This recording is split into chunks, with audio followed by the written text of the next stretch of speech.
All we have is 3 suspects wearing scarves over their faces.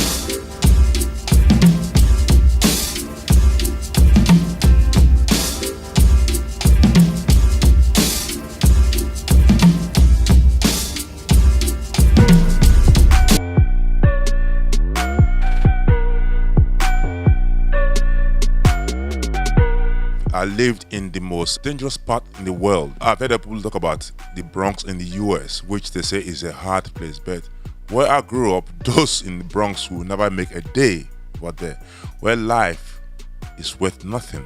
I grew up in a place called Ajegule.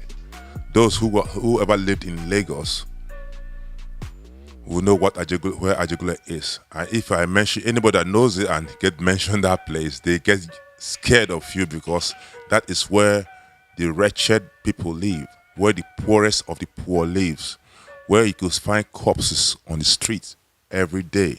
People die for just picking something to eat from somebody else. People get burns for stealing. People get beaten up. So I know all that. I was the biggest kid in the whole of the area. It fell on to me to be my responsibility to look after every other kid, which was something I had to do anyhow. I had to go there and make sure the children listen to their parents, because being bigger than them and being stronger than my peers, I could make them stop. From 12 till I was 20, 22. So for 10 years, I was doing that. All we have is 3 suspects wearing scarves over their faces. Well, my elder brother challenged me when he came back from the Olympics, Barcelona Olympics, 92 Olympics. He won a silver medal. And when he challenged me, I had to take the mantle. I went and I started boxing. And I started boxing, I became national champion for Nigeria for 5 years in a row. Fortunately or unfortunately, I was supposed to represent the country in the Olympics, in the Sydney Olympics. As the case was, I was made a sparring partner to somebody who I've been beating. And when I was sparring, those guys who wanted to open a boxing stable, that was back in Adelaide. That's where my boxing career as a professional boxer started.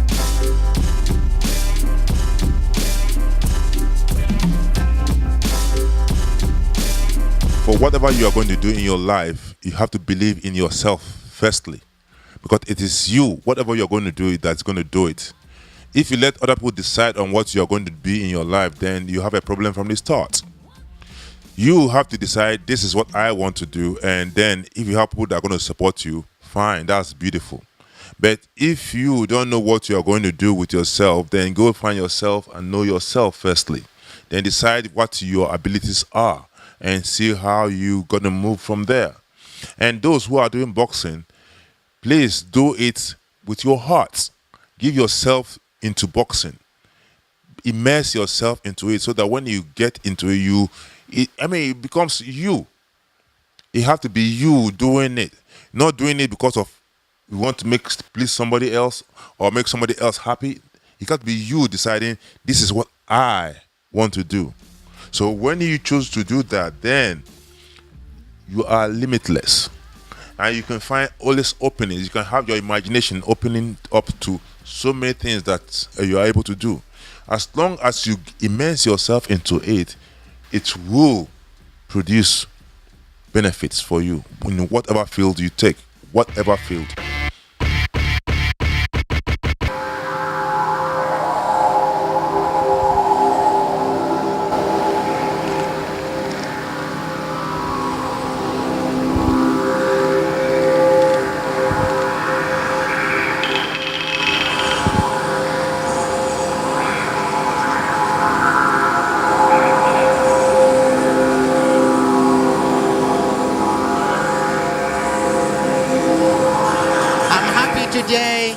the people celebration about the Luo community, the people coming together.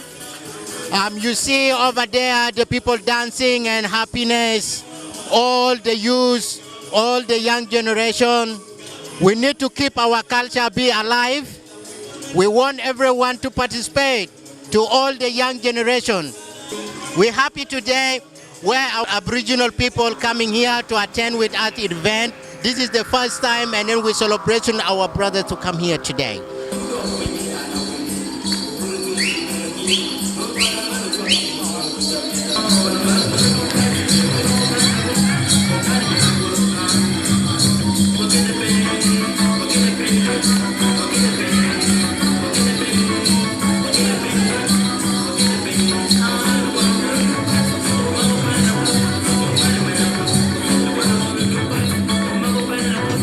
Take my breath away, dance here for me.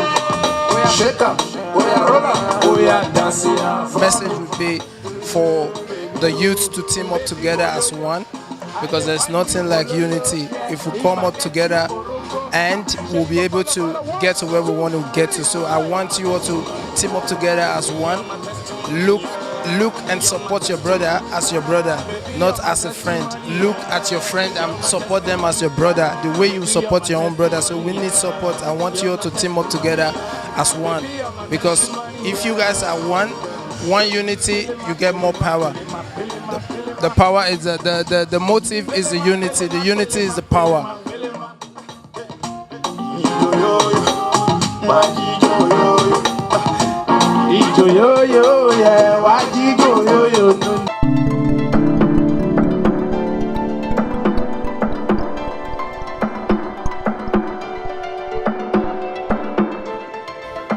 Africa Reborn International is basically promoting Africa. Africa is not poor. Africa is not a war-ravaged continent. Africa is rich. But unfortunately, Africa has not been able to attain its potentials in the Committee of Continents. So which is why I decided to pioneer the Africa Reborn International, whereby we're going to engage African professionals in diaspora in the field of science and technology and the field of African traditional science. The bone of contention is building a stronger Africa, sitting down together with the professionals and looking for a way to build Africa's science and technology industry, and to inculcate African science and technology with African traditional science, because the world doesn't know much about the African traditional science. And it's like the Western culture, the Western way of life is being adopted in Africa, and Africans are now forgetting about their own tradition. They're forgetting about their own history. So Africa Reborn International wants to bring together all African nations, African leaders, all together on a round table so we can discuss. We can forge a way by which Africa can meet the standards of all other continents. For example, Asia. You got China, you got Japan, you got South Korea. You got Taiwan, you got Hong Kong. These places are not classified as a third world. Why? Because they came together and they decided to develop their continent. Africa is developing, yes, but at a slow rate. But with Africa Reborn International broadcasting the need for Africa to wake up and build itself, because if our generation doesn't build Africa, I'm sorry, who's going to build Africa? African Union is doing their best. The African leaders, I commend them for that. They are doing their best, but unfortunately, their best is not enough, which is why Africa Reborn International wants to pioneer the amalgamation, the unity of Africans worldwide, African professionals worldwide. We have to come down together, sit down together, and map out a strategy of building Africa. We need made in African products for Africa. This is what we need in Africa so Africa can grow. We don't have to be reliant on our mineral resources alone. country like South Korea doesn't have any mineral resources, but look at South Korea. South Korea is a first world economy, and it's a manufacturing giant. So Africa can do better. Africa is the future. Africa is rich, and that is why we've got Africa Reborn International. Thank you.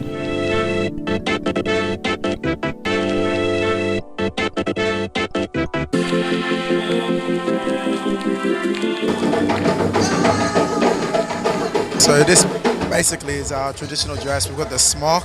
My mom's also wearing a traditional dress here for women. Obviously, my uncles all are wearing the smocks, which just is a traditional thing that we all have as Ghanaians. Pretty much, instead of suits like, you know, in conferences and, you know, professional jobs, we like to embrace our culture and wear what we have started with. As our first president, Kwame Nkrumah, wore a smock when he was announcing the independence for our country. So we here like to wear our own smock as well to show and symbolize the meaning of independence in Ghana for the country and for all of us people here.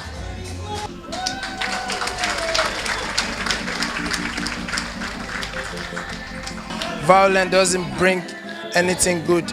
It is our time we all team up together as one and stop fighting and stop discriminating people because you are this or because you are from this tribe.